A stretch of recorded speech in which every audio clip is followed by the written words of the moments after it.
when you're improvising, note value awareness is really important. What does that mean? You take any note, let's take a G, and thanks to your major scale mastery, which I'm always going to push on you until you know all of the scales. I have a playlist, Absolute Major Scale Mastery, linked somewhere. The idea is that this is not just a G. This can be, I haven't really counted, maybe up to 17 different kinds of notes. For example, in the key of C, it is a 5. In the key of G itself, it's a 1. In the key of E flat, it's the 3rd. And it sounds different every time, you notice. If I play A minor, it's the 7. If I want it to be a 9, I'd play F. So it's kind of longing. A major 7 would be A flat. So one note can be many different things. You can, of course, make it into altered notes, like a flat 9. It would be the flat 9 of G flat, so it'd be a G. So for that tension. If it's in the key of E, it's going to be the sharp 9, which is more of a hard bluesy kind of sound. So you can make it be an altered note. In the key of B, it would be the sharp 5, an augmented, the G. So you see, I've done all these examples, and every single time it sounds different. A nice way to play one same note is by doing it over a 2-5-1 or 6-2-5-1. But let's just do it 2-5-1 first. So in the key of D, I'll take a G. What note value is that? 1, 2, 3, 4, you might think, but you don't say 4. It's actually 11. You go beyond the octave. 8, 9, 10, 11. There's a nice bit of theory for you. When you play an 11, which you could quickly find as a 4, but theoretically it's the 11th, with a minor 7, it's going to sound pleasant. You can put the 9 in if you want, but that's not part of this video. So that is a nice way to start this this example. No other notes. When we go to G, of course, it's going to be the 1. I'm just going to play a nice 13 chord, 7, 3, 6. It's going to sound stable because it's the root. But let me alternate between it. It sounds nice. This is how you train your ear. If you played that to me on a piano, if I heard it in a song, I would know that's an 11. I can hear the minor 7, and I hear the 11. How? Because I have an emotional connection to chord types. That just sounds right. This doesn't sound like the 9. If I play the G13 chord with a 9, I change from the G to the A, so I play the G with the D minor 7. Absolutely different sound when I play an A compared to the root. It just sounds completely in line, whereas with the A, it's got that little bit of happy jazz something on top, nice sweet cherry on top there. It sounds nice, but it's not the sound I want here, or it's not the sound that's going to come out naturally. So you've got a nice minor 11. Nice safe note, and when we get to a G, let's say 6 chord, we're going to play the 5. So it's going to sound far from the root, but safe.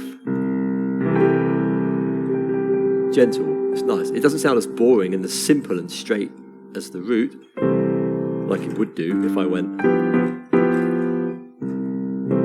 That just sounds very settled, very relaxed, very safe. It's at home. But when it's a G, minor 11, root, there's the 5. It's just sort of hanging up there. It's okay. So that's a nice way to train it. Your exercise is to take one note and there's 2 exercises. One is to play it over many 2-5-1s. Take any note and don't even think about what the key is. Sometimes you're going to get clashes. Let me do a clash on purpose. I'm going to take a B. I want to do something in E flat. So an A. An A is not in the key of E flat. It's a flat 5 or sharp 11, depending how you want to call it. So that is not a diatonic note.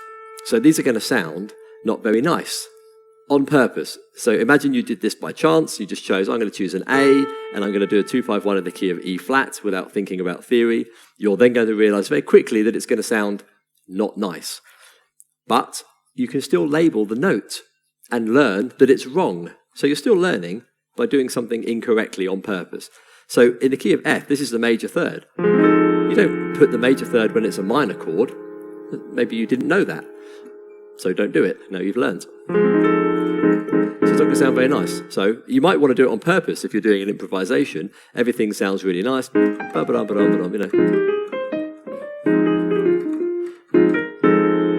And you suddenly do that on purpose as you go into a nice safe note in the next chord. So you can do these kind of wrong notes on purpose, but that again is beyond the scope of the video.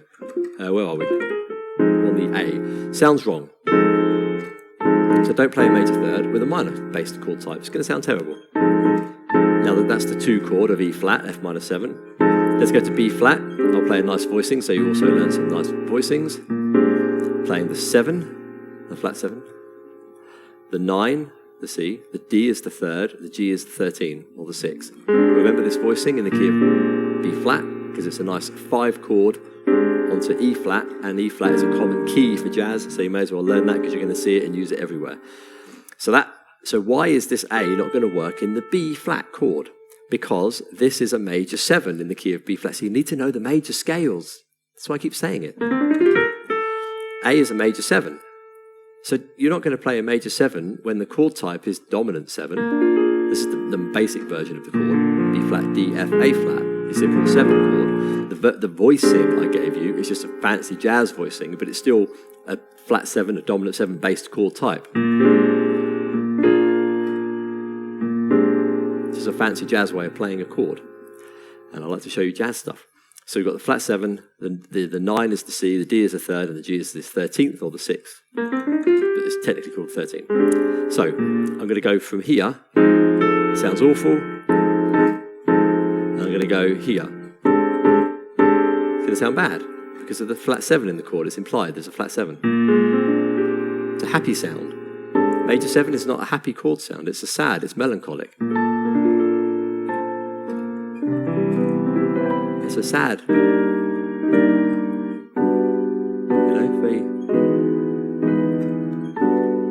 I'll just put it in line with it. But you get the idea. It's a sad sound. It's melancholic. It's emotional. Flat 7, whether it's played as a 13 or a regular, is a happy sound. So they clash exactly as the minor and major do. Awful. Or if I just played it in its regular position, they clash. So don't do that. And then, of course, on the 1, the E flat major 7, maybe we can get away with this one. Why? Because the major 7 likes a sharp 11 note. 8, 9, 10, 11, sharp. So, another bit of theory there. Sharp 11, you're not going to call it a flat 5 because there's a 5 in the chord. You can't have a 5 and a flat 5. So it has to be called sharp 11. It's an enharmonic equivalent. One same note labelled in 2 different ways. So this is going to sound bad for the first chord, bad for the second chord, but okay for the third chord. And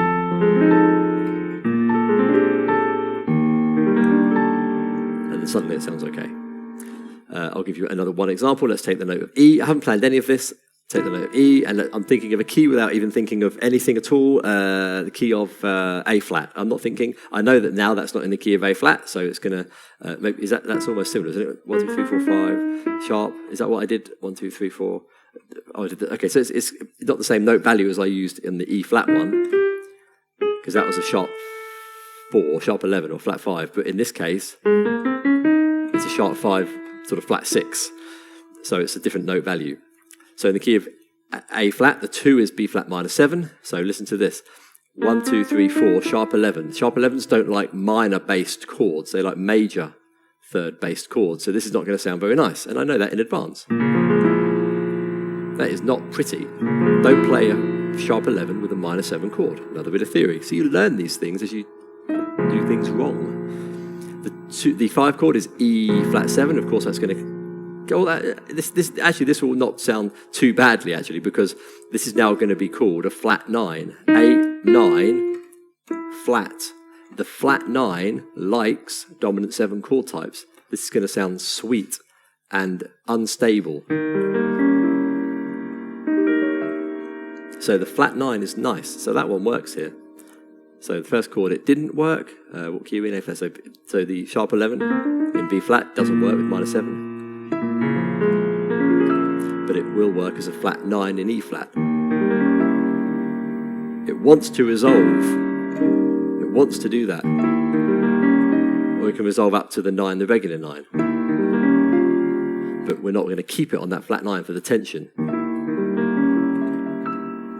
And then we can resolve it, if we wanted to, onto the 5 of A flat. But we're not. We're staying on this note, because that's the whole point, note value awareness, to learn which ones are nice and not nice. So of course that's not going to sound very nice on A flat, because it's a sharp 5 against a regular 5. And you don't do an augmented note, sharp 5, when you've got a 5 in the chord, because it's like you're splitting the note into 2 different places and it doesn't work. And you can hear that. It just sounds completely awful when you play a nice pretty chord with a 9 in it. It doesn't work. So that's the idea. That's the first exercise. Play one note over the 2 5-1s. See what works. Another one is to play any note. What haven't we used? A B flat. I'll use a B flat as my note. And I'm just going to play now, on purpose, nice chords. But you can do it experimentally. So I might play... what might I do? It's C7 simply. This is the 7th of C7, so it's safe. But now I'm going to go to F7. Now it's going to be a 4 or an 11. You call that F11 because you've got a 7 there, not a 4. So that's okay. You think, okay, well, what would it be in the key of E? This is going to be. Do you like that sound? Yes. It's going to be a sharp 11, E7, sharp 11, not flat 5, because the 5 is in the chord here. So it's technically the A sharp, not the B flat, and harmonic equivalent stuff. So you think, okay, that's nice. The sharp 11 likes major third based chords. That wouldn't work with a minor. That wants the regular 11, which would be an A. Sounds nice. Sharp 11, major third. Nice little tension there, but it's acceptable. What would B flat be in the key of D flat? It's going to be the 13. It's quite nice. 8, 9, 10, 11, 12, 13. What's it going to be in the key of G? It's going to be a minor, so we play a minor chord type, maybe a half diminished. G minor 7, flat 5. Very cutesy sound, but a little bit unstable. The half diminished is the unstable one because of the F. The F wants to go to the whole diminished, to the 6 on top, double flat 7. So you get the idea. Let's just do one more. Do it in the key of B. It's going to be the major 7 as an A sharp in the key of B. So that's nice. So one note changes depending on the chord type, the key of the chord. And some chord types prefer certain note values. And that just takes a bit of time for you to experiment with. You can do this also away from the piano. Very important. Where you would maybe choose a note, let's say F sharp or G flat, depending on the key it's going to be in, and then you just run through the keys. And you say, okay, the key of C, what's G flat? It's the flat 5 or sharp 11.